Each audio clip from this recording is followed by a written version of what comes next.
People are like, oh, that's a psyop. If it's a psyop, it started with Moses, not the CIA. Genesis chapter 1. I even go even further back, go back to Job. Many people believe Job predates Genesis. Job had the same idea. Read Job 38. Okay, modern cosmology. Now, one of the things I hear all the time, is, Rob, you're making Christians look stupid. Okay, I'm going to address that tomorrow in quite a bit of detail, this whole idea that I'm making Christians look stupid. Let's look at what the other side believes. What would you say to some of the parents who are like, look, we're going to go ahead, we'll learn about evolution, but we also believe in creationism. What is the harm in learning the Bible's creation story? Well, learning the story is fine. I mean, that's great, but it's not science. And tax dollars used for science education shouldn't be used to teach creationism as an alternative. Creationism is not right. The notion of creationism, or in fact, look, Senator Marco Rubio, who's presumably a reasonably intelligent man, was asked, what's the age of the earth? And ultimately, either because he actually believed it or he was trying to appeal to some constituency, had to argue that it's a big mystery, that somehow we should teach kids both ideas that the earth is 6,000 years old and that it's 4.55 billion years old, which is what it is. If you think about that, somehow saying that, well, anything goes, we shouldn't offend religious beliefs by requiring kids to understand reality. That's child abuse. It sounds very laudable to teach the controversy, to teach both theories, but there aren't two theories. There's only one theory around. There's only one game in town as far as serious science is concerned. Of course, you get negative reactions from creationists, but who cares about creationists? They don't know anything. How many of you have heard that, according to the theory of evolution, we share about 98% of our genetic makeup with chimpanzees? Have you heard that in school? Have you ever heard how they came to that number? 98%? We've all just heard it, right? We share 98% of our genome with chimps. Okay, the video I'm about to show you is not from a Kent Hovind or a creationist. It's from somebody who believes in evolution, somebody who believes we came from chimpanzees, but actually acknowledging how we got the 98%. Check this out. When researchers sat down to compare the chimp and human genomes, those single-letter differences were easy to tally, but the big mismatch sections weren't. For example, if a genetic paragraph, thousands of letters long, appears twice in a human scroll, but only once in its chimp counterpart, should that second human copy count as thousands of changes, or just one? And what about identical paragraphs that appear in both genomes, but in different places, or in reverse order, or broken up into pieces? Rather than monkey around with these difficult questions, the researchers simply excluded all the large mismatch sections, a whopping 1.3 billion letters in all, and performed a letter-by-letter comparison on the remaining 2.4 billion, which turned out to be 98.77% identical. So, yes, we share 99% of our DNA with chimps if we ignore 18% of their genome and 25% of ours.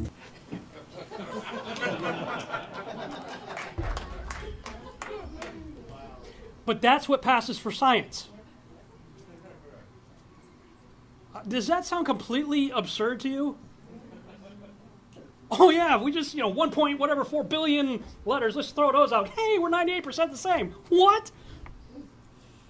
That's insane.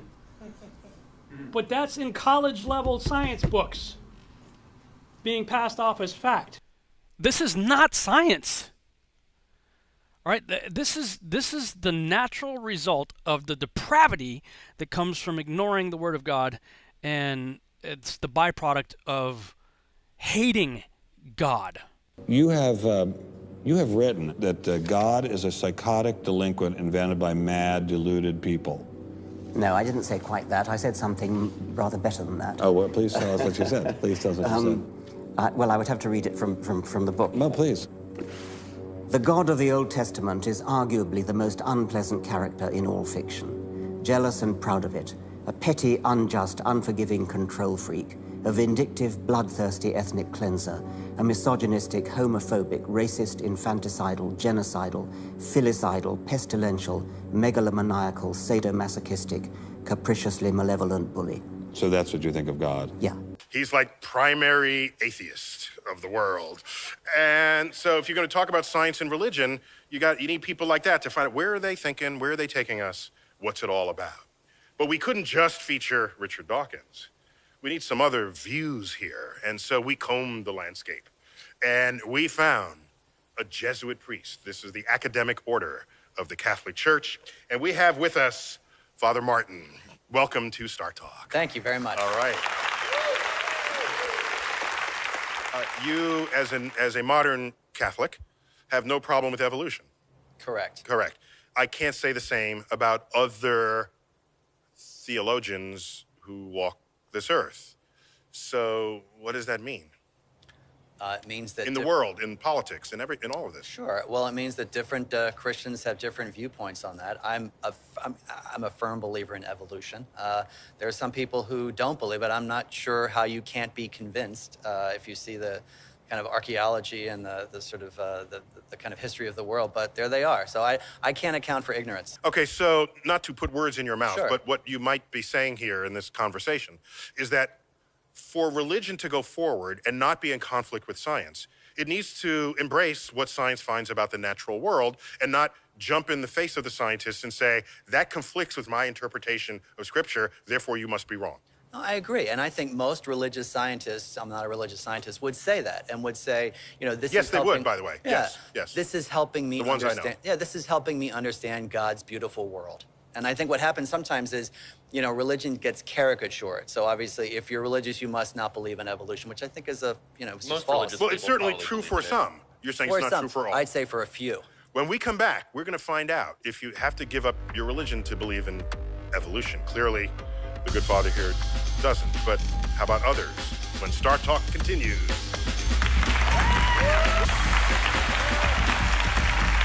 So one of the great questions out there is how do we get more religions or more people who are religious on board with the moving frontier of science? Recognizing that you don't have to give up your religion unless perhaps your religion requires that there was no evolution.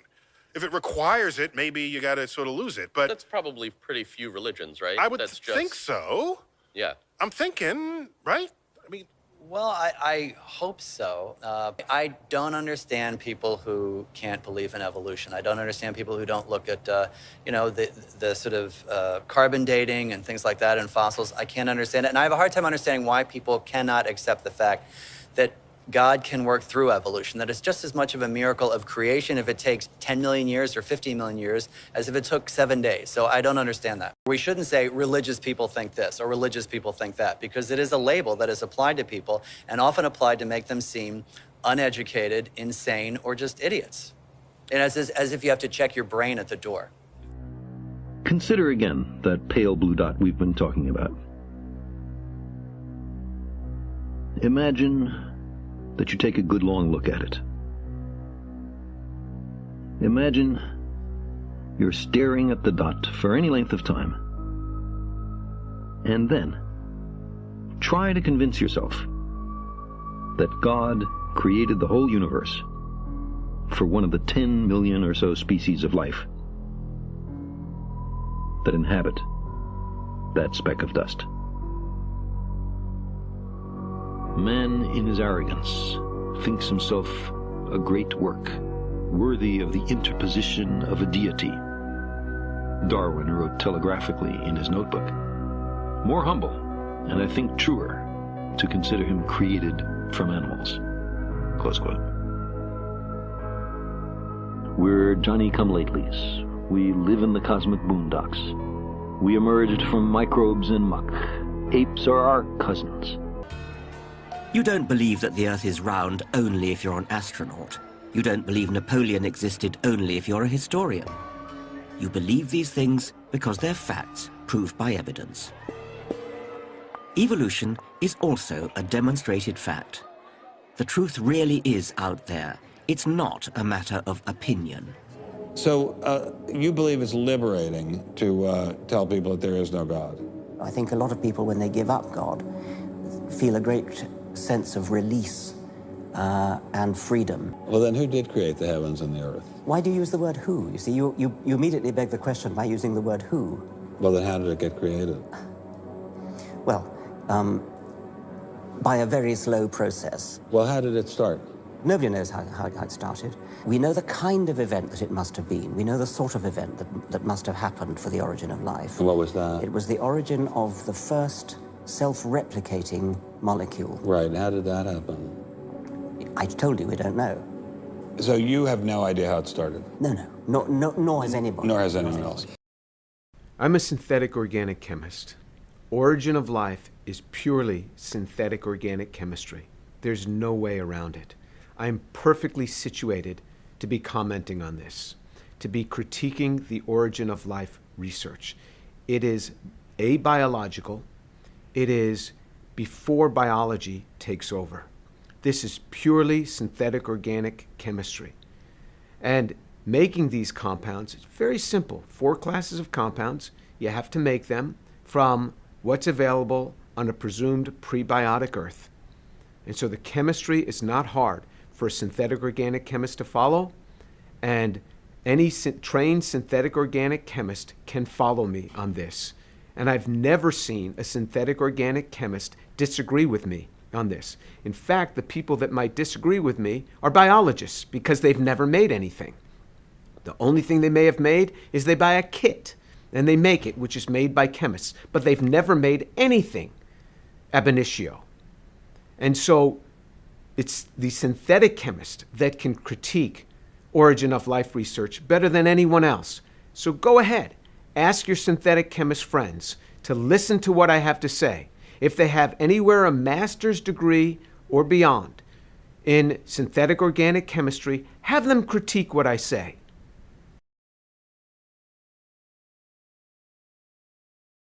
We do not know how to build even a simple bacterium.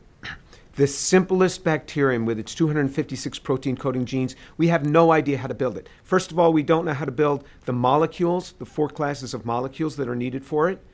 We don't know how to, even if we had those 4 classes of molecules, assemble them even into the simplest of bacteriums. We don't know how to do that. One can do that with the technologies we have today. We can make technologies, but we can't even make the simplest bacterium. Anybody who would say something contrary does not know what they are talking about. Show me the demonstration. Nobody has ever done it. And it's not because of lack of effort. It's not because of lack of will. First of all, they haven't been able to get the molecules to do this. And if they could make the molecules, even if we were to give them the molecules, they wouldn't have the information. There would be no inherent information in the DNA. But even if we gave them the DNA in the structure that they wanted, they wouldn't know how to put all the components together because of the sophistication within a cell. The interactomes, meaning that the interacting connectivity between the molecules, the van der Waals interactions, all of these have to be in the right place and in the right order for a cell to function. We don't even know how to define life, let alone knowing how to spark it to begin.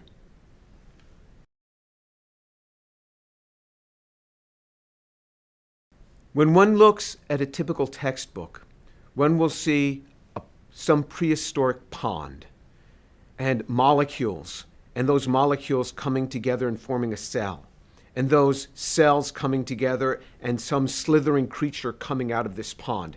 That is fallacious. There is no truth in that. We don't even know how to make the molecules. We are lost on how to do this. We can't even make the basic building blocks.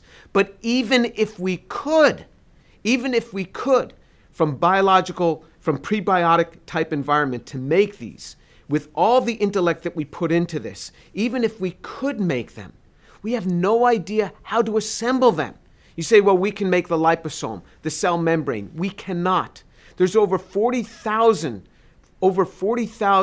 lipids have been identified in cell membranes. You want to take some simple ones? It's not just individual lipid membranes. You have to have the inside and the outside of the membrane have to be different. You have to have this huge array of proteins, that transmembrane proteins, and you have to have carbohydrates on the surface as identifiers. Even in the simplest bacterium, we have no idea how to put the structure together.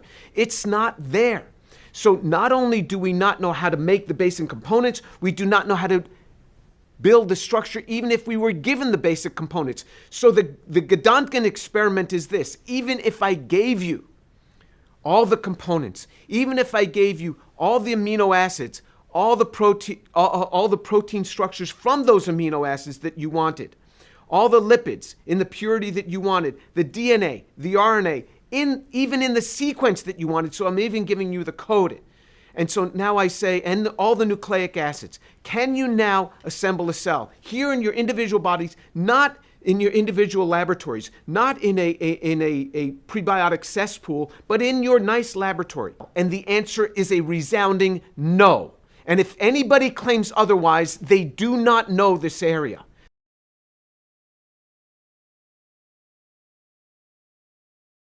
This is how far the misunderstanding has gone.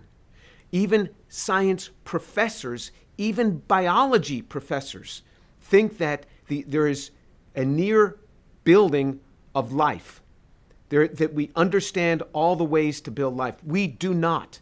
Not only have none of the molecules been made ab initio under prebiotic-like conditions to make the homochiral molecules that are made. Remember, we need 4 classes of molecules. We need the nucleic acids, and then the homochiral systems that for the amino acids, which then need to be built up into protein structures. We need the carbohydrates, which have to be built up into the polycarbohydrate structures. And then we need the lipids, which also are chiral. All of these we need in homochiral form. We don't know how to do this in any prebiotic type scenario at all. These have not been made. And then to assemble these into a cell, it's never been done. So there's a gross misunderstanding. And this misunderstanding has come because of the projections of those who work in the area of origin of life. They do one little thing and then they extrapolate it, and then they work with the press to ramp it up even more, and they project as if they really know it. And so the layperson reads this and says, you see, scientists understand. And then it's not just the layperson. Scientists think that other scientists understand all of this, but they do not. So this is a cell. What is the origin of life? How do you get a cell like this? What is the origin of something like this? This is an amazing machine. A cell is an amazing machine. It's not just a blob of protoplasm. Every day it gets harder to have the origin of life, to come up with a scenario, because the origin of life becomes more and more complex every day. A cell is a factory. It has the lipid bilayer, which is extremely selective to let certain things in and not other things. It has all of this substructure in here, these little areas where energy is made in here. It has these microtubules which can form so you can move matter from point A to point B. If you go to a factory, what you see is these overhead hanging machines that are moving materials from point A to point B. In these systems. And the way they do this is they build these racks. But same thing happens in a cell. You get these microtubules to move material from point A to point B. And then as soon as the material is done moving, the microtubule breaks down and then assembles some other place. You say, well, why doesn't it leave it there? Because then the cell would become too rigid. So it just rebuilds it. It's just amazing factory what's happening in a cell. This is what we have to make. If we want to have origin of life, you got to start here. You don't start here. You start with a single cell. Just build a single cell. That's what we have to do in origin of life. Nobody has ever done this. If you've been taught that simple forms of life have been made, that is a lie that you are believing. Somebody told you a lie. That has never been done. Next slide. Organisms care about life. Molecules don't care. Chemistry, on the contrary, is utterly indifferent to life. Without a biologically derived entity acting upon them, molecules have never been shown to evolve toward life. Never. Molecules don't care about life. They don't know anything about moving toward life. They have no brain. Organisms want to move toward life and keep life going. Molecules don't care about life. Nobody has ever seen molecules assemble toward life. Never. It doesn't happen without a biological entity working on them. I asked all my colleagues, can you show me an example of this? Of molecules moving toward order, moving toward an ordered system where you have a non-regular assembly. Regular assembly is like A, or A, B. That you can get pure thermodynamic assembly. But non-ordered assembly is a non-regular pattern. That's what you have in DNA. We know from computer science you have to have non-regular patterns in order to have complexity for living systems. And I asked my colleagues, do you have any example of molecules without a biological entity acting upon them moving to give an ordered assembly that is a non-regular pattern. And they sent me papers where chemists have taken molecules and assembled them in that way. I said, non-biological entity. You can't have a human doing this. Molecules don't move toward life. Well, even if you want to have molecules move toward life and you have human beings working upon them, can the human beings do it? And the answer is no. Next slide. So almost every chemical synthesis experiment in origin of life research can be summed up by a protocol analogous to this. They purchase chemicals, generally in high purity, from a chemical company. All right, so that's what they do. They first purchase the chemicals. They mix those chemicals together in water in high concentrations in a specific order under some set of carefully devised conditions in a modern lab. Then they can obtain a mixture of compounds that have a resemblance to one or more of the basic 4 classes of chemicals needed for life. So what you need for life is you need carbohydrates, nucleic acids, amino acids, and lipids. That's what we know. All life we know composes those 4 building blocks. So they try to make those 4 building blocks. Then they publish a paper making bold assertions about origin of life from these functionless crude mixtures of stereochemically scrambled intermediates, much like Miller did in 1952. Nothing has changed in 66 years. Nothing. Nothing's changed. Exactly where we were in 1952 is exactly where we have remained. Think about what's been done in science in the past 60 years. Think about how we have now satellite connectivity. Remember, in 1952, there had never been a satellite. Now we have satellite connectivity. We have cell phones. We have structure of DNA. We can manipulate DNA structure. Nothing has changed in origin of life studies in 66 years. That's important to realize. Then you engage with the ever gullible press to dial up the knob of unjustified extrapolations. Watch the mesmerized layperson exclaim, "You see, scientists understand how life formed." Then you encourage a generation of science textbook writers to make colorful, deceptive cartoons of raw chemicals assembling from cells which then emerge as slithering creatures from a prehistoric pond. That is exactly what is done every one of their experiments. Evolution is a fact.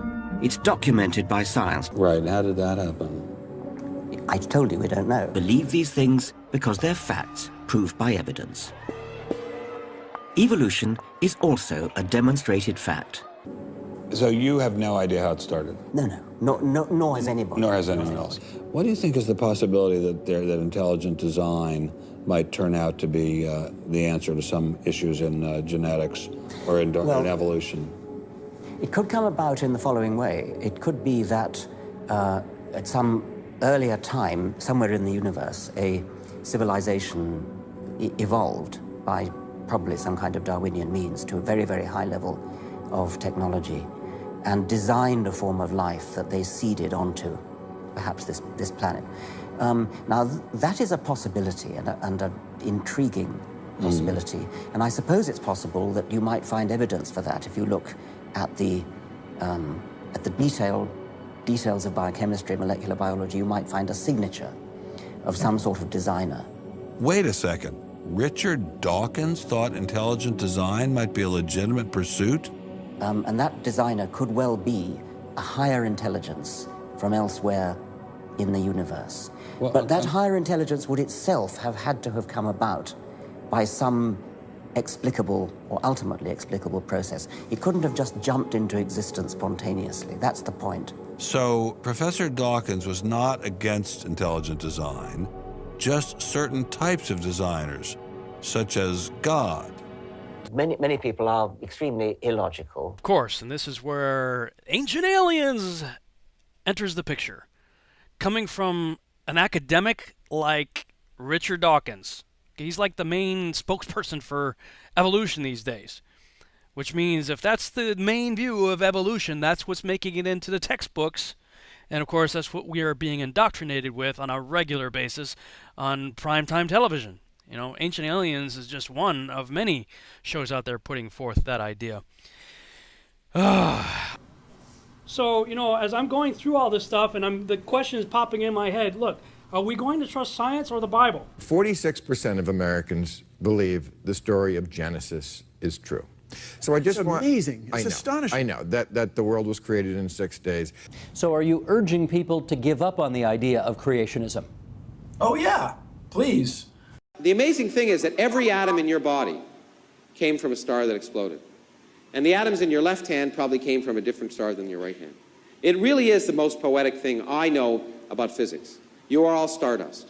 You couldn't be here if stars hadn't exploded, because the elements, the carbon, nitrogen, oxygen, iron, all the things that matter for evolution, weren't created at the beginning of time. They're created in the nuclear furnaces of stars, and the only way they can get into your body is if the stars were kind enough to explode.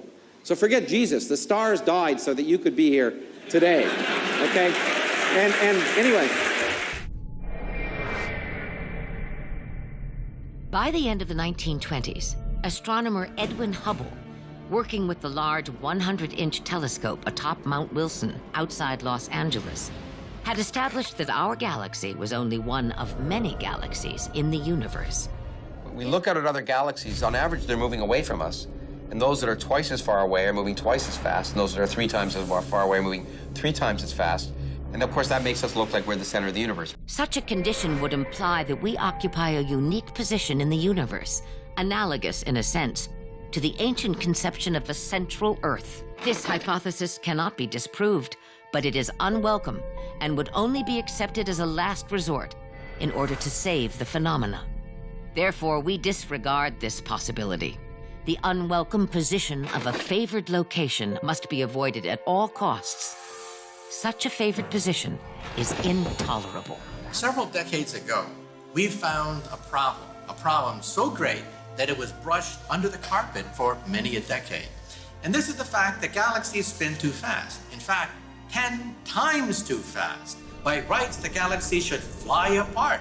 Therefore, scientists said that we have to have dark matter, a halo of matter that surrounds the galaxy and holds the galaxy together. And what have they discovered? Absolutely nothing. Zilch.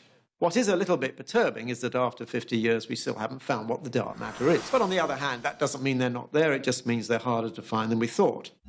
We look out in the universe, and 85% of all the gravity that's out there has some mysterious unknown source. We add up all the stars, the galaxies, the planets, the comets, the black holes, the dark clouds, everything out there that we can see, touch, smell, or taste. And it doesn't add up to give us the gravity that we see operating in this universe. So really, we should be calling it the dark force, because we don't know if it's made of matter. It could be a profound misnomer, sending people off in thought directions that might not really be the right path. So dark matter is just simply what we call this thing about which we know nothing, responsible for 85% of the gravity of the cosmos. It is the longest standing unsolved problem in modern astrophysics. Dark matter, dark energy. Everything we know about the universe, what we're made of, galaxies, stars, planets, that's all right here. So, according to this chart, we are 96% stupid. So the problem with cosmology is that we keep inventing theories, ad hoc theories, to try to explain the data, such as inflation, dark matter, dark energy, and so on, just to keep patching the theory up. There is a crisis in cosmology. Usually in science, if we're off by a factor of 2 or a factor of 10, we call that horrible. We say something's wrong with the theory. We're off by a factor of 10. However, in cosmology, we're off by a factor of 10 to the 120. That is 1 with 120 zeros after it. This is the largest mismatch between theory and experiment in the history of science. A very large number of universes, perhaps even an infinite number, could in principle exist in a vast hyperspace. We can understand the idea of hyperspace by comparing it to a mug of beer. Beer. The beer mug would be the hyperspace, and the bubbles would be these individual universes. The bubbles in a beer mug are all physically about the same. But suppose they span a range of properties. Some of them might have carbon and oxygen, and stars and gravity, and others don't. We would be in one of the ones that leads to a rich, complex universe culminating with life as we know it. If there are an infinite number of other universes, the fine-tuning that seems to be present in ours isn't an example of God's plan, but rather the law of statistics. Most of these universes wouldn't naturally develop in ways that fostered intelligent life, but a few would. So then the explanation for the specialness of the universe is that we are winners in a gigantic cosmic lottery. It stands to reason that we couldn't be living and discussing this in a universe that was hostile to life. Only the bio-friendly ones get populated with thinking beings. Having a multitude of universes is actually quite a simple and natural consequence of some of the most favored models for the birth and early evolution of our universe. It's kind of like stars and planets. As long as you have the capacity to make one, it's easy to make lots of them. Oh, really?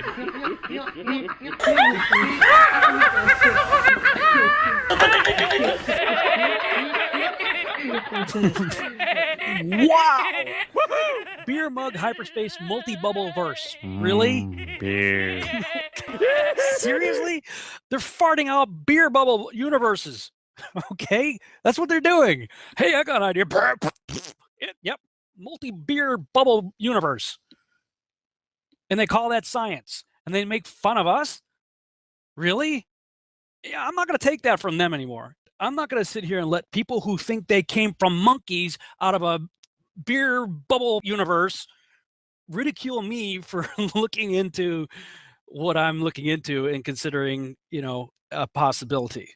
If you guys can think about beer bubble universes, then I can think about a snow globe. Fair enough? Okay, let's move on.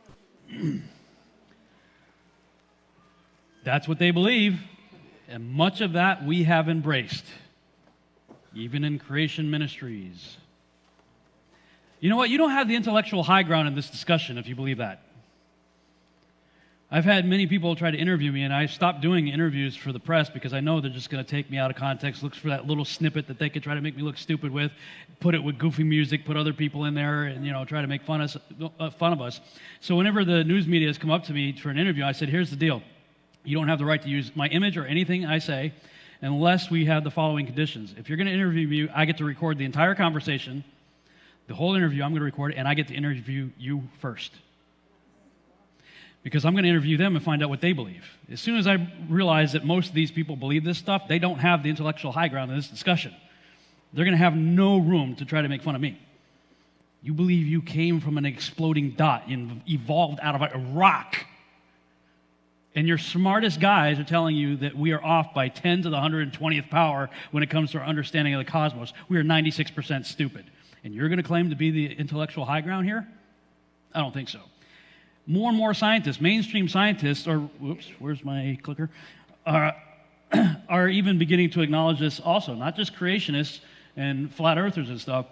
You have Nikola Tesla, right? Back in his day, he said, today's scientists have substituted mathematics for experiments, and they wander off through equation after equation and eventually build a structure which has no relation to reality. He was already seeing where it was going in his day.